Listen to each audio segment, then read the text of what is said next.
Bonjour à tous. Aujourd'hui, j'ai un message que je voudrais encore partager avec vous, euh, que j'ai donné comme thème, les Saint-Esprit, élément déclencheur de la puissance surnaturelle. Alors, je vais prier Dieu. Seigneur, merci pour ces instants que je vais aborder ces thèmes avec tous ceux qui me suivent. Nous prions pour que ces messages apportent un savoir dans la vie de ton peuple. Je compte sur toi, Saint-Esprit, toi qui es le Paraclétos, l'enseignant par excellence, et tu me guides afin que toutes tes paroles qui sortiront de ma bouche soient inspirées par toi. Merci Jésus pour ces temps que tu nous accordes de pouvoir annoncer l'évangile. Gloire soit rendue à toi et tu bénis ceux qui sont en train de me suivre en ce moment partout dans le monde entier. Louange à toi. Merci Jésus. Amen. Voilà. Donc, j'ai ces textes que je voudrais partager avec les amis dans le monde entier sur le Saint-Esprit. Le Saint-Esprit en tant qu'élément déclencheur de la puissance surnaturelle. Pourquoi la puissance est surnaturelle? Aujourd'hui, nous voyons ce qui se passe dans notre monde depuis les commencements jusqu'à nos jours. L'homme a toujours cherché à comprendre la puissance de Dieu. Bien entendu, Dieu a mis en nous la capacité, l'intelligence. Dieu a mis en nous des potentiels. Mais par contre, il y a un élément que nous ignorons. Nous savons très bien que cet élément nous a été donné depuis longtemps. Mais jusqu'à maintenant, il y a peu de gens profitent de ces privilèges que Dieu nous a accordés. Alors, je vais vous rappeler encore, ce que je vais vous dire, ce n'est pas nouveau. C'est quelque chose qui existe depuis longtemps. C'est pour cette raison, je vais lire dans la Bible. Je pense que chacun de nous a une Bible chez soi. Alors, j'ai trouvé un texte dans les livres de Jean, dans le chapitre 16. Qu'est-ce que la Bible nous dit du verset 5 au verset 15? Je vais lire la parole de Dieu. Jésus s'adresse à ses disciples en disant, « Maintenant, je m'en vais vers celui qui m'a envoyé. Et aucun de vous ne me demande, où vas-tu? Mais parce que je vous ai parlé ainsi, la tristesse a rempli votre cœur. Cependant, je vous dis la vérité, il vaut mieux pour vous que je m'en aille. Enfin, si je ne m'en vais pas, les défenseurs ne viendra pas vers vous. Mais si je m'en vais, je vous l'enverrai. Et quand il sera venu, il convaincra le monde en ce qui concerne les péchés, la justice et les jugements. En ce qui concerne les péchés, parce qu'ils ne croient pas en moi. La justice, parce que je vais auprès de mon Père et que vous ne me verrez plus. Les jugements, parce que le prince de ce monde est jugé. J'ai encore beaucoup de choses à vous dire, mais vous ne pouvez pas les supporter maintenant. quand le défenseur sera venu, l'Esprit de la vérité, il vous conduira dans toute la vérité, car il ne parlera pas de lui-même, mais il dira tout ce qu'il aura entendu et vous annoncera les choses à venir. Il révélera ma gloire parce qu'il prendra de ce qui est à moi et vous l'annoncera. Tout ce que le Père possède est aussi à moi. Voilà pourquoi j'ai dit qu'il prend de ce qui est à moi et qu'il vous l'annoncera. Parole du Seigneur. Alléluia. Mais bien aimés, vous savez, en lisant ces textes, j'avais compris une chose de très capitale. Le Seigneur Jésus, lors de son départ, ça veut dire que son ministère arrive à sa fin. Et Jésus savait très bien qu'il mourrait bientôt et il préparait ses disciples. En quelque sorte, il était en train de préparer son testament. Pourquoi? Parce qu'après son départ, il faudra que les disciples qui puissent se prendre en charge. Mais ce qui était incompréhensif dans cette affaire, et quand Jésus annonce son départ, la Bible nous dit que les disciples, ils vont être attristés par la nouvelle. Pourquoi? Parce qu'ils avaient déjà pris le goût de vivre avec Jésus. Ils ont vu des miracles, ils ont vu plein de choses qui a fait que ils étaient vraiment dans la confiance et dans la sécurité, et la présence de Jésus au milieu d'eux procurait vraiment une vraie sécurité et une vraie assurance et même une stabilité. Mais le problème, c'est quoi? Le problème, c'est d'avoir une conscience de ces grands potentiels que nous n'avons pas encore eu l'occasion, que nous n'avons pas encore exploité. Jésus parle de quelque chose, il parle d'un potentiel et que nous ne connaissons pas et que nous ignorons jusqu'à maintenant. Mais ce potentiel, c'est quoi?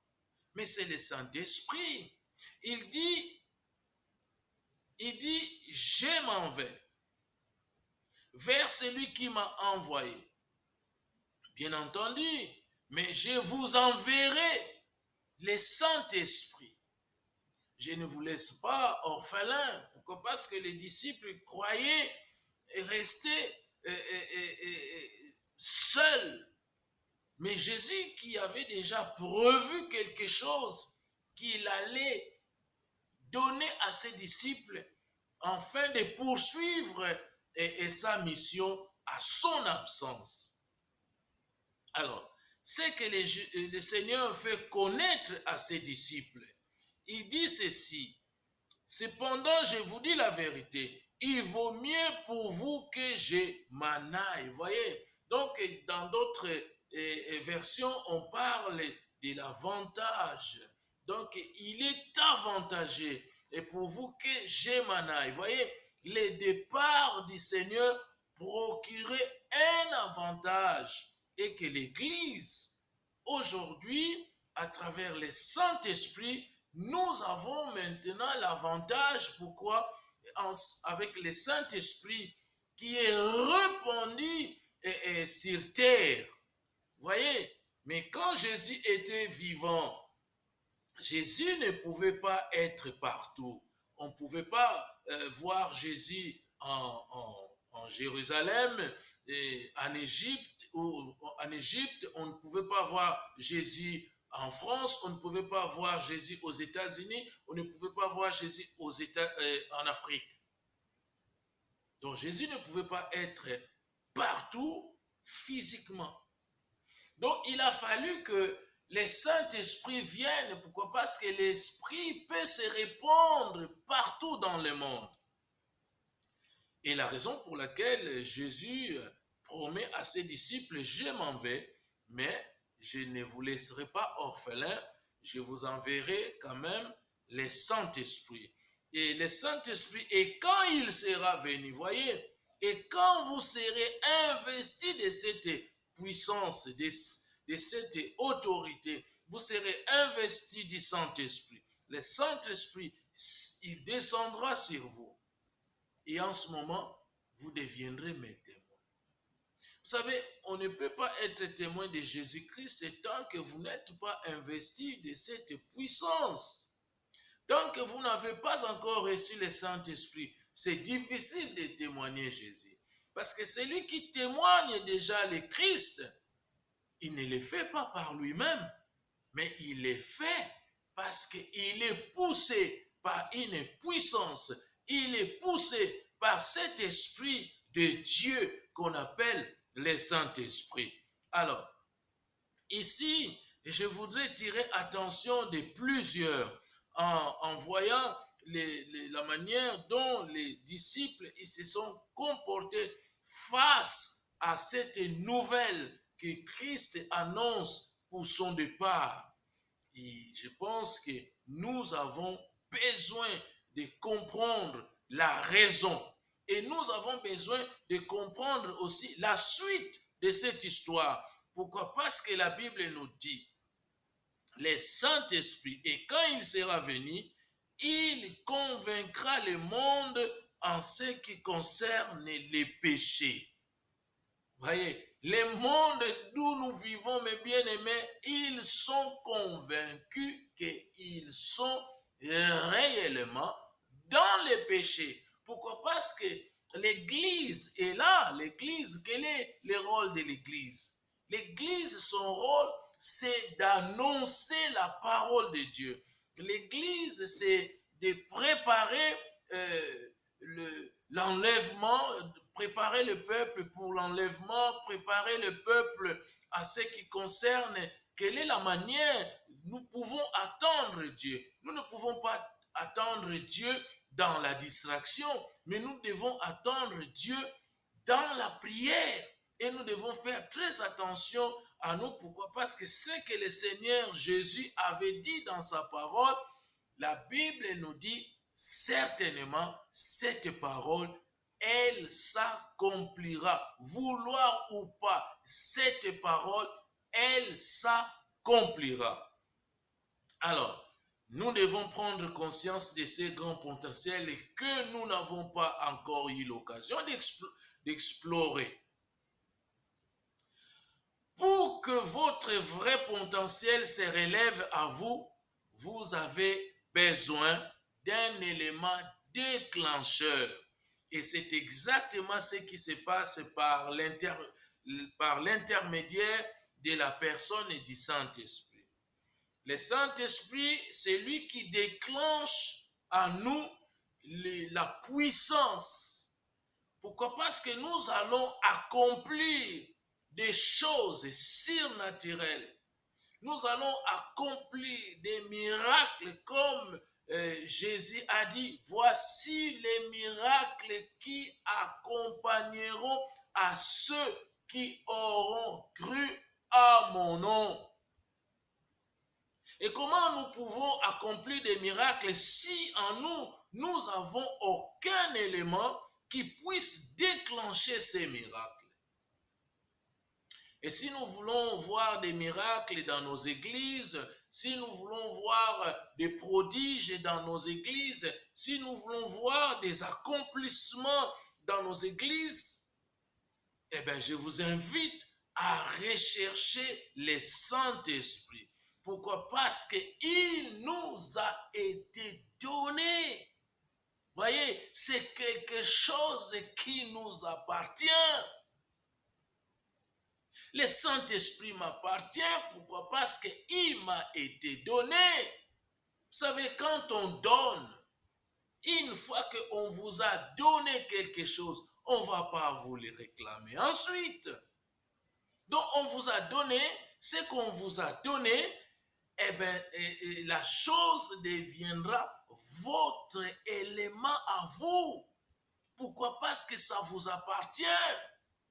C'est pour cette raison, vous verrez, il y a plusieurs personnes dans leur vie, ils se tiennent avec des choses qu'on les avait données, des cadeaux d'anniversaire, je ne sais pas, des cadeaux de mariage, des cadeaux parce que tu as bien travaillé, des médailles parce que vous avez mérité. Et vous allez conserver cet élément toute votre vie. Et c'est de la même façon que nous devons conserver le Saint-Esprit en nous. Pourquoi? Parce que sans le Saint-Esprit, je ne peux rien faire. Même tout ce que je suis en train de vous dire, sans le Saint-Esprit, je ne le vous dirai pas. Pourquoi? Parce que l'Esprit de Dieu qui est en moi, qui s'est investi en moi, et c'est lui qui me pousse à vous dire ces choses que je suis en train de vous communiquer maintenant. Mais bien aimés, vous savez, la Bible nous dit ceci au verset 7. Cependant, je vous dis la vérité, il vaut mieux pour vous que je m'en aille. En effet, si je ne m'en vais pas, les défenseurs. Voyez, ici, le Saint-Esprit est appelé les défenseurs. Pourquoi? Parce que le Saint-Esprit, il défend nos causes. Les défenseurs ne viendra pas vers vous, mais si je m'en vais, je vous l'enverrai. Voyez, c'est ce que le Christ avait fait. Les disciples ont certes déjà interrogé Jésus à propos de sa mort. Dans Jean chapitre 13 au verset 36. Qu'est-ce qu'ils ont dit? Alors, je vais lire la parole de Dieu. Le verset 36 nous dit ceci. Simon-Pierre lui dit, « Seigneur, où vas-tu » Voyez, cette question a été posée par les disciples de Jésus à propos de sa mort. Où vas-tu? Mais sans réfléchir à sa véritable signification, ils sont bien trop préoccupés par eux-mêmes, par ce qu'il adviendra si leur maître s'en va. Vous voyez, il y a beaucoup de gens, vous savez, ils ne peuvent pas accomplir des miracles tant qu'il n'a pas son truc. Je ne sais pas comment je peux appeler. C'est pour cette raison, vous verrez, aujourd'hui, il y a des hommes de Dieu qui emploient de la magie. Ils croient trouver la puissance dans la magie, mais la vraie puissance se trouve dans le Saint-Esprit. Et nous connaissons, il y a un certain Simon le magicien qui a voulu négocier le Saint-Esprit avec Pierre et que Pierre lui avait reproché sévèrement. Pourquoi? Parce que lui qui était le magicien, mais il était incapable d'accomplir des miracles que Pierre venait d'accomplir.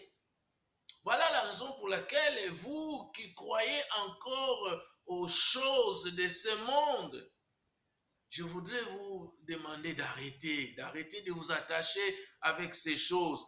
Arrêtez de vous attacher avec les faux dieux. Attachez-vous plutôt au véritable, les fils de Dieu. Jésus, c'est lui qui nous a envoyé le Saint-Esprit. Voilà. Donc, le problème de quoi les gens, ils veulent toujours s'attacher au matériel. Les gens, ils veulent toujours attacher par des pouvoirs de ce monde. Mais Jésus n'avait pas accompli ce qu'il était venu faire. Il n'y aurait pas de bonnes nouvelles s'il n'était pas mort.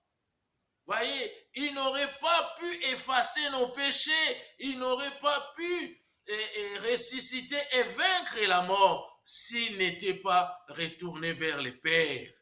Le Saint-Esprit ne serait pas descendu sur la terre. Christ ne pouvait être physiquement présent que dans un seul lieu, à la fois.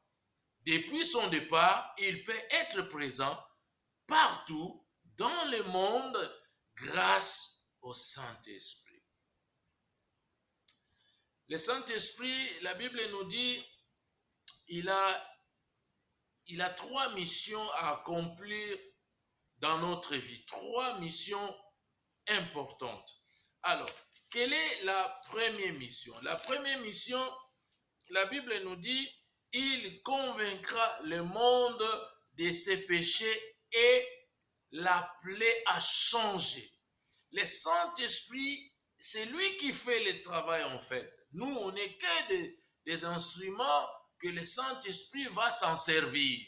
Mais qui fait le vrai travail, c'est le Saint-Esprit. Parce que c'est le Saint-Esprit, c'est lui qui va convaincre. Le travail de convaincre, c'est pas moi, ni toi, ni l'autre, mais c'est le Saint-Esprit qui fait ce travail. Alors, il va convaincre le monde de ses péchés et appeler le monde à changer. Voilà, le message que nous avons à annoncer au monde, c'est de changer de vie. Parce qu'aujourd'hui, on voit combien le monde est plongé dans les péchés. Et les péchés engendrent toujours la mort. Nous connaissons, la Bible nous dit que le salaire du péché, c'est la mort. Mais les dons gratuits qui nous a été donnés, c'est d'avoir les fils, les Christ, Jésus-Christ, comme un don gratuit. Et c'est Jésus qui donne la vie. Alors, j'ai encore deuxième mission que le Saint-Esprit doit accomplir dans notre vie, c'est révéler la justice de Dieu à tous les croyants. Puisque Christ n'est plus présent sur la terre, et cette justice, nous voyons, la justice de ce monde n'est pas juste, elle est injuste, mais nous avons un véritable justice, c'est celle de Dieu. C'est pour cette raison, je vous invite à inviter le Saint-Esprit dans vos vies, dans vos églises. Invitez le Saint-Esprit, laissez le Saint-Esprit faire la place dans vos églises. Arrêtez de prendre la place du Saint-Esprit comme font d'autres hommes de Dieu qui prennent la place du Saint-Esprit. Alors, il y a la troisième mission que le Saint-Esprit a pour accomplir dans nos vies, c'est démontrer la victoire de Jésus sur Satan. La victoire de Jésus sur Satan. Aujourd'hui, nous avons du mal de faire une démonstration de force. Pourquoi? Parce qu'on voit Satan dominer dans nos vies, on voit Satan régner dans nos églises. Satan a pris place, Satan s'est investi totalement dans nos églises. Pourquoi aujourd'hui ce n'est plus Jésus qui sauve, mais il y a des hommes de Dieu qui vont utiliser de l'eau, de l'huile, je ne sais pas quoi, des parfums. Ils vont les vendre même. Et ils sont en train de devenir des milliardaires en vendant ces choses. Et comme les hommes naïfs qu'ils sont, ils veulent une puissance, eh bien, ils vont acheter à tout prix. Ils veulent avoir ces choses au prix de l'argent. On ne peut pas acheter le Saint-Esprit. Moi, j'ai reçu le Saint-Esprit gratuitement. Du fait que j'avais accepté Jésus-Christ dans ma vie, eh bien, le Saint-Esprit était descendu sur moi. Et depuis ce jour, ma vie a changé complètement. Ma façon de voir les choses de Dieu a complètement changé. Alléluia. Gloire à Dieu. Merci Seigneur. Alors, le verset 9 nous dit ceci. En ce qui concerne les péchés, parce qu'ils ne croient pas en moi.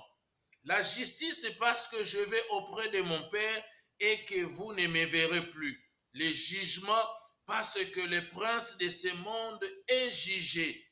Voilà, le prince du monde, il est déjà jugé, mes bien-aimés. Le prince de ce monde, c'est lui qui domine, c'est lui qui croit dominer même, je dirais. Il est déjà jugé. il a déjà sa condamnation. Le Saint-Esprit nous guide dans la vérité. Vous savez, si vous êtes les fils de Dieu, je dis bien réellement, si vous êtes réellement un enfant de Dieu, vous serez incapable de mentir. Vous serez incapable de mentir. D'ailleurs, moi, je sais, j'ai une expérience. Il y a beaucoup de gens qui ne veulent pas m'écouter parce que moi, je dis la vérité. Moi, j'aime bien la vérité. Je suis incapable de mentir.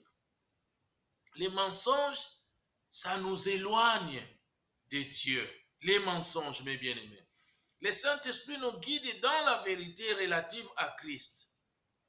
Patiemment, il nous apprend aussi à discerner entre les biens et les mal. Les choses à venir, c'est la nature de la mission des disciples, l'opposition qu'ils rencontreront ainsi que les résultats finaux de leurs efforts. Ils ne comprendront pas vraiment ces paroles jusqu'à la venue de l'Esprit, après sa mort et sa résurrection. Ensuite, ils consigneront ces révélations pour nous. Leurs écrits forment à présent le Nouveau Testament. Voilà. Donc, qu'est-ce que la Bible nous dit dans Actes des Apôtres? Nous allons lire la parole de Dieu. La Bible nous dit ceci dans Actes des Apôtres, chapitre 1er, au verset 8. Mais vous recevrez une puissance, celle du Saint-Esprit, survenant sur vous, et vous serez mes témoins à Jérusalem, dans toute la Judée, dans la Samarie et jusqu'aux extrémités de la terre. Voilà ce que le Saint-Esprit, le travail que le Saint-Esprit a accompli dans nos vies, mes bien-aimés, nous deviendrons des témoins. Vous savez, vous ne pouvez pas être témoin de Jésus tant que vous n'avez pas encore le Saint-Esprit. Voilà, je vous demande de rechercher le Saint-Esprit. Pourquoi? Parce que c'est lui qui fera un vrai travail dans nos vies. La puissance que donne le Saint-Esprit ne se limite pas à l'exceptionnel, elle implique aussi le courage, l'audace, la confiance, la clairvoyance, l'aptitude et l'autorité. Il faut avoir tous ces éléments pour que le Saint-Esprit soit un élément déclencheur de la puissance surnaturelle dans nos vies. En ce moment, face à un décès ou à une personne qui est morte, on ne craint pas, on va prier pour la personne et la personne va revenir à la vie. Face à cette pandémie, nous n'aurons pas la peur. Pourquoi? Parce que nous savons que le prince de ce monde, il a été déjà jugé. Et le Saint-Esprit qui est en nous, et nous allons prier pour mettre fin à cette pandémie qui est en train de ravager notre monde. Voilà, mes bien-aimés, je vous conseille de rechercher le Saint-Esprit. Pourquoi? Parce que seul le Saint-Esprit a la puissance. Cette puissance que le monde recherche se retrouve au Saint-Esprit. Alléluia. Voilà, Jésus promet aux disciples qu'une fois qu'ils auront reçu le Saint-Esprit, ils auront la puissance pour témoigner. Voyez, ils auront la puissance pour témoigner. Mais il y a des étapes quand même. Le première étape, c'est quoi? Ils recevront le Saint-Esprit. Il faut commencer d'abord à recevoir le Saint-Esprit. Et ensuite, qu'est-ce qui va se passer? Qui les remplira de puissance. Pourquoi? Parce que le Saint-Esprit qui est en nous, c'est lui qui va nous remplir de la puissance. Et pour le troisième point, leur témoignage portera des fruits. Tant que vous n'êtes pas investi de la puissance du Saint-Esprit, même votre témoignage ne pourra jamais convaincre les gens. Votre témoignage, ce que vous êtes en train de dire, ce que vous êtes en train de faire, si le Saint-Esprit ne vous a pas autorisé à faire ce genre de choses, bien que vous les faites, mais n'a aucun impact parce que vous allez faire ces choses par vous-même. Mais ce que nous aimerions faire, nous voulons être poussés. Le Saint-Esprit, il doit être derrière nous. Chaque acte, nous allons poser. Et cet acte doit être posé par l'approbation du Saint-Esprit. Le Saint-Esprit doit être l'élément déclencheur de nos bonnes actions. Voilà ce que je vous demande. Alléluia. Oh, mes bien-aimés, nous essayons souvent de renverser cet ordre et de témoigner par nos forces et notre autorité propre. En témoignant, nous montrons et disons ce que Dieu a fait pour nous. Il ne s'agit pas de montrer ce que nous pouvons faire pour Dieu, mais ce que Dieu a fait pour nous. Jésus a ordonné à ses disciples de parler de lui aux hommes et aux femmes de toutes les nations. Nous connaissons très bien dans Matthieu chapitre 28, du verset 19 au verset 20, allez partout, faites des nations des disciples, les baptisant au nom du Père et du Fils, et voici les miracles qui accompagneront. C'est en mon nom, Jésus dit c'est en mon nom. Voilà. Cependant, ils doivent d'abord attendre le Saint-Esprit. Et le Saint-Esprit est venu. Le Saint-Esprit est venu faire l'œuvre de Dieu. Mais bien aimé, le problème c'est quoi? Dieu a une tâche à nous confier. Chacun de nous doit faire quelque chose pour Dieu. Mais nous devons accomplir son œuvre par sa puissance. Voyez, même si vous êtes une personne qui balaye l'église, mais faites-les bien. Alléluia. Vous le faites, pourquoi? Parce que vous ne le faites pas par vous-même. Le Saint-Esprit qui est en vous, il vous donne la joie de balayer. Moi, je sais, à l'époque, j'étais dans l'église et c'est moi qui arrangeais les chaises les matins pendant que les autres ne sont pas encore arrivés. Mais moi, j'étais déjà à l'église. J'ai nettoyé l'église, la salle, tout était en place. Je vais vous choquer une chose que je vais vous dire. Moi, mon pasteur qui me connaît bien, et je parle de mon pasteur, Dr. Levi Lola Jackson, que je salue, que j'aime bien, mon père qui m'a donné le goût de prêcher l'évangile. Mais posez-lui la question, qu'est-ce que je faisais moi? Et c'est moi qui repassais ses vestes quand il partait en mission, quand il partait en voyage. Et c'est moi qui repassais ses habits. J'étais dans sa maison et j'ai repassé ses vestes. Voyez, comment on peut bénéficier de la grâce de Dieu? Je l'ai fait. Je savais ce que j'étais en train de faire. Mais bien aimé, il ne faut pas avoir honte. Pourquoi? Parce que vous avez aider l'homme de Dieu à une tâche. Vous n'avez pas fait ça pour vous-même, vous l'avez fait pour Dieu. Voilà.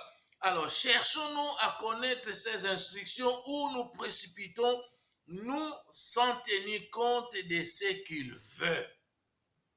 Et si nous voulons être efficaces dans les choses de Dieu, nous avons besoin de sa force et nous devons respecter son calendrier. Alors là, il y a aussi quelque chose que beaucoup de chrétiens n'arrivent pas à respecter, les calendriers de Dieu. Dieu a son calendrier. On ne fait pas les choses parce que nous voulons être vus par les gens de ce monde. Non! La Bible nous dit, Dieu fait les choses à sa manière et Dieu fait les choses à son temps. Quand ce n'est pas le moment de Dieu, ne fais rien, reste muet, ferme la bouche, tais-toi.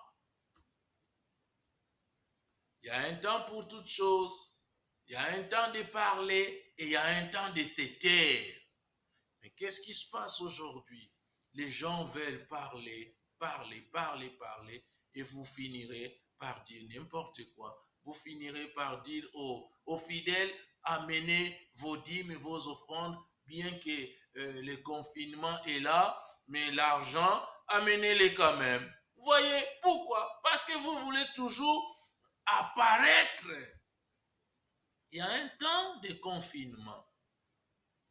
Pour ces temps de confinement, eh bien, nous prêchons la parole de Dieu, bien que dans nos maisons, mais nous annonçons quand même l'évangile de Jésus-Christ. Voilà ce que je voudrais partager avec vous. Alors, il y a un texte que j'aimerais voir avec vous dans Actes chapitre 20. Actes chapitre 20. Vous allez voir comment le Saint-Esprit est capable de déclencher un grand miracle. Chapitre 20, du verset 7 au verset 12. Les dimanches, nous étions réunis pour rompre les pains. Comme il devait partir le lendemain, Paul s'entretenait avec les disciples et il a prolongé son discours jusqu'à minuit. Il y avait beaucoup de lampes dans la chambre à l'étage où nous étions rassemblés. Or, un jeune homme du nom Eutychus était assis sur le bord de la fenêtre.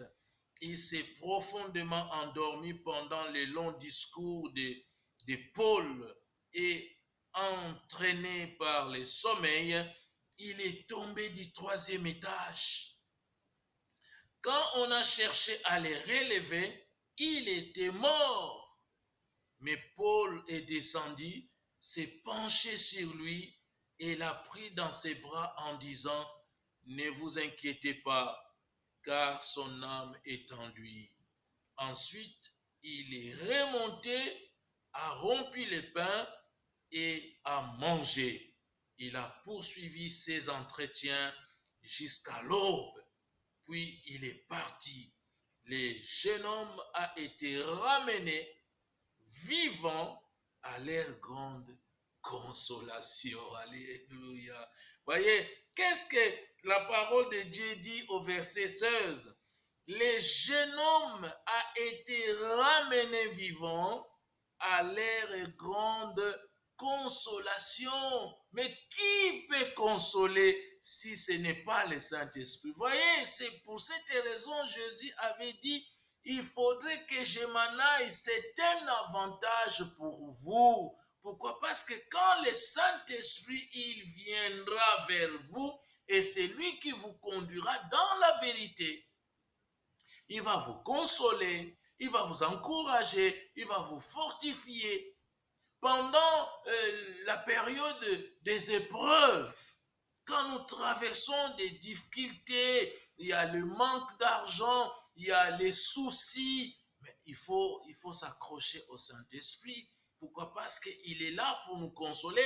Et quand nous avons perdu un membre cher de notre famille, mais le Saint-Esprit, il est là. Et c'est lui qui fait l'œuvre consolatrice dans des cœurs des gens qui sont touchés par des cas de décès. Alors, mais qu'est-ce que je voulais demander à l'église ou à ceux qui sont en train de me suivre? De rechercher le Saint-Esprit. Pourquoi? Parce que cette puissance que le monde n'a pas, mais l'église a cette puissance. L'église peut se lever aujourd'hui et prier Dieu d'arrêter avec cette pandémie. Pourquoi? Parce que rien ne peut résister face au Saint-Esprit. Le Saint-Esprit, c'est la personne de Jésus-Christ. Qu'est-ce que la Bible nous dit dans les Actes des Apôtres du premier verset? Et qu'est-ce que la Bible nous dit? Après avoir, au verset 8, la Bible nous dit, mais vous recevrez une puissance, celle du Saint-Esprit survenant sur vous, et vous serez mes témoins à Jérusalem, dans toute la Judée, dans la Samarie, jusqu'aux extrémités de la terre. Après avoir dit cela, il fit élevé pendant qu'il les regardait, et une nuée les déroba à leurs yeux. Alors, et comme ils avaient les regards fixés vers le ciel, pendant qu'ils s'en allaient, voici que deux hommes, voyez, deux hommes en vêtements blancs se présentaient à eux et dirent, vous Galiléens, pourquoi vous arrêtez-vous à regarder au ciel? C'est Jésus qui a été enlevé au ciel du milieu de vous et reviendra de la même manière dont vous l'avez vu aller au ciel. Alléluia. Oh, quel bonheur de voir Jésus revenir vers nous par la personne du Saint-Esprit. Mais c'est le Saint-Esprit, mais c'est la personne de Jésus-Christ. Alléluia. On est tous investis de cette puissance, mais c'est une question de les demander avec foi. Bien entendu, il ne faut pas l'acheter avec de l'argent. Ce n'est pas avec vos biens matériels que vous allez acquérir le Saint-Esprit. Mais c'est en demandant au Père. Il faut prier Dieu de vous donner le Saint-Esprit. Il faut demander Jésus de vous donner le Saint-Esprit. Pourquoi? Parce que le Saint-Esprit, c'est l'unique élément déclencheur de la puissance surnaturelle. Si aujourd'hui, il y a des hommes de Dieu qui opèrent des miracles, mais c'est par le Saint-Esprit qu'ils les font. Alléluia, je dis bien, des vrais hommes de Dieu, ce n'est pas des charlatans qui sont en train d'entraîner des foules pour gagner des millions et des millions. Mais des hommes simples, des hommes et des femmes simples, des hommes remplis d'amour. Voilà ce que j'aimerais partager avec vous. Je suis à la fin de mon message. Pourquoi? Parce que j'ai voulu justement vous présenter le Saint-Esprit en tant qu'élément déclencheur de la puissance surnaturelle. Et parce qu'en ce moment, nous sommes tous touchés par cette pandémie. Nous sommes tous restés confinés dans nos maisons et nous avons nos amis qui sont malades et qui sont dans des hôpitaux, qui ont besoin de nos prières. Alors, je vais demander à tout le monde de prier pour des personnes malades. Et nous allons fermer les yeux, nous allons penser aux médecins qui sont en train de travailler dur pour combattre ces virus. Nous allons prier aussi pour les infirmières qui travaillent dur pour... D'ailleurs, voilà quoi, nous sommes tous touchés par cette pandémie. Mais nous devons nous tourner vers Dieu. Seul Dieu a le pouvoir de mettre fin à cette pandémie. Nous allons prier Dieu. Alléluia. Éternel notre Dieu, je te rends grâce du fait que tu nous as fait savoir par ces messages que le Saint-Esprit est un élément déclencheur de la puissance surnaturelle. Et nous savons que par le Saint-Esprit, nous pouvons tout accomplir. Gloire soit rendue à toi au nom de Jésus. Et je prie pour ces personnes malades dans des hôpitaux qui souffrent de ces virus, de coronavirus, oh Dieu, et tu les guéris en ce moment même. Et nous prions pour les médecins qui se battent pour sauver des vies des infirmières qui travaillent nuit et jour pour conserver ces personnes vivantes. Oh Dieu, nous les soutenons par nos prières et nous prions de mettre fin à cette pandémie et d'arrêter surtout, oh Dieu de gloire, cette pandémie. Pourquoi? Parce que le pouvoir nous a été donné. La Bible nous dit que tu nous as donné l'autorité sur Satan et tu nous as donné le pouvoir d'écraser la tête du serpent. Et c'est ce que je fais maintenant. J'écrase Satan, le diable, Lucifer, avec ses démons, avec ses anges, avec ses pandémies. Je les renvoie dans le lieu aride au nom de Jésus. Je les renvoie dans le lieu inférieur d'où ils sont venus et je les renvoie d'où ils sont sortis au nom de Jésus.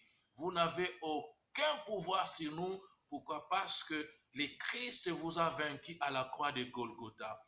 Merci Père. Pourquoi? Parce que tu nous as exhortés, tu nous as parlé par ces messages et nous allons pouvoir les mettre en pratique. Gloire soit rendue à toi au nom de Jésus. J'ai ainsi prié. Amen. Merci, que Dieu vous bénisse.